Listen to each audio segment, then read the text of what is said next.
Hey, what's up everyone, Acid Glow here. So I went over the story of Dutch's brother a little bit in another video, although I mentioned him just very briefly, so I thought I'd revisit this character to give you guys a bigger understanding of his story within the Predator universe. So this video will cover the different comic books that Cypher was in. So this character is a detective in New York City and only goes by the name of Cypher, while his brother from the first Predator movie is named Alan Dutch Cypher. So Cypher's story starts off with a predator killing some gang members in a building. As Cypher arrives, he's told he's not allowed to go inside, but he goes anyways. He finds most of the gang members killed off, but is then shot at by one of the survivors. Cypher takes cover, and this gang member jumps out of a window and escapes. Now as he exits the building, General Phillips is seen as he enters the crime scene. Then another crime occurs in the subway with a lot of people being killed. Cypher sneaks in only to run to Captain McComb once again. Then General Phillips arrives and takes Cypher with him to discuss a few things about his brother. Although General Phillips doesn't give Cypher any solid leads about his brother's disappearance, he just advises him to drop the case, because these killers are extremely dangerous. Later on, Cypher returns to the crime scene at the building and encounters a predator.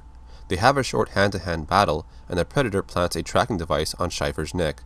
As their fight continues, Cypher knocks the predator's biomask off, and then the predator throws him out the window. He grabs onto a laundry clothesline and falls on some garbage to soften his fall.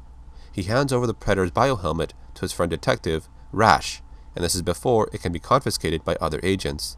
Then he goes to Central America, where Dutch was last seen. He manages to locate the site where the jungle hunter set off its self-destruct bomb. During that night, he's tracked by a predator. They have a short battle, but Cypher is able to knock the predator off a cliff and believes it is dead. At the same time, back in New York City, a fleet of predator ships arrives. Detective Rash can see them clearly through the predator's biomask. During these events, Cypher is captured and taken hostage, but the camp is then attacked by a group of predators. Cypher manages to escape when this occurs, and it is here when one predator records what its victim says before he kills it.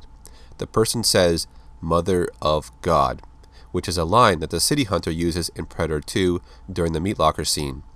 Now, it's possible that this predator was in fact the City Hunter that also came to this jungle before the events of Predator 2.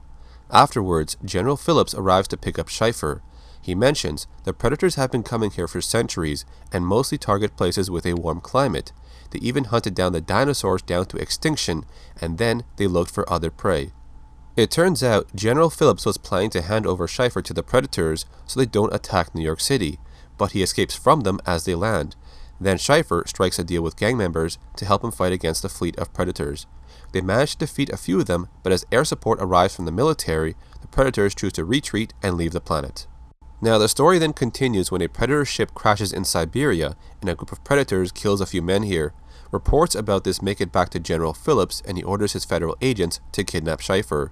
He's asked to lead a special team to Siberia to deal with these predators, and in return, Phillips will give him information about Dutch's disappearance. As his group arrives to an outpost in Siberia, they are apprehended by a Russian group. Now, while Cypher talks to Lieutenant Ligachev about the situation, they both agree they should escape because they are both in a bad situation. And during their escape, the predators locate them and they kill off a few of their people. Cypher and this Russian soldier kill one of the predators during this event. The whole point of this mission was for the Americans to get a hold of the Predator spacecraft to gain access to their advanced technology. As the two enter the Predator ship, they plant C4 explosives. Then they fight against a Predator as they make their way out. Then as the Predator spacecraft takes off, the C4 detonates and destroys all the evidence. Now the last part of Cypher's story is about another Predator in the jungle that he first went to. This Predator is killing anyone it comes across. It kills one group, but a survivor manages to escape with footage of the incident. At this point, Cypher is still in New York City. He then meets up with a pilot named Mercer. Mercer tells him General Phillips recruited him to fly the chopper that picked up Dutch. And upon picking up Dutch, he was extremely ill and infected. Not knowing how infectious Dutch's condition was, General Phillips ordered to descend the chopper and drop Dutch off and leave him behind. Cypher then kidnaps the prisoner, which is Mercer, and forces him back to the jungle to where they left Dutch. As they land at the airport, the military apprehends Cypher, and the president informs them of a predator in their jungle. Cypher watches the video footage and realizes this was the predator he thought he killed when he first came to this jungle long ago. It was still alive. Cypher then gets a tracking device placed on his ankle and is forced to fight the predator. Now Cypher Mercer and a survivor named Lopez are thrown into the jungle and manage to hijack a boat. The predator later appears and attacks them on a boat, but they manage to escape. Then they are attacked by local native people that live in the jungle. Scheifer gets injured in this process, so Lopez lets him rest, but then she gets kidnapped. Later on, Scheifer wakes up and locates the camp where the predator is. He tries to save Mercer, but as he dies, he tells Scheifer that he lied about being the pilot. He was told by General Phillips to give a lie in order to make Scheifer come back to the jungle. Then the predator appears and they have a long hand-to-hand battle. Near the end, Scheifer attaches his tracking device to the predator's ankle and runs off. Then the Air Force is ordered to eliminate the target that they are tracking. They end up firing upon the predator and drop a bomb on it to kill it. Scheifer's story ends as he locates General Phillips and holds him at gunpoint to tell him what happened to Dutch. So that's the story of Scheifer and his encounter with the predators while searching for his brother Alan Dutch Scheifer. It was a pretty lengthy story, but I enjoyed it. He fought the predator species multiple times and survived. So what did you think about Scheifer's story? Put your thoughts in the comment section. If you enjoyed this video, then subscribe to the channel to see more content like this. Thanks for watching. My name is Acid Glow, and I'll see you in the next video.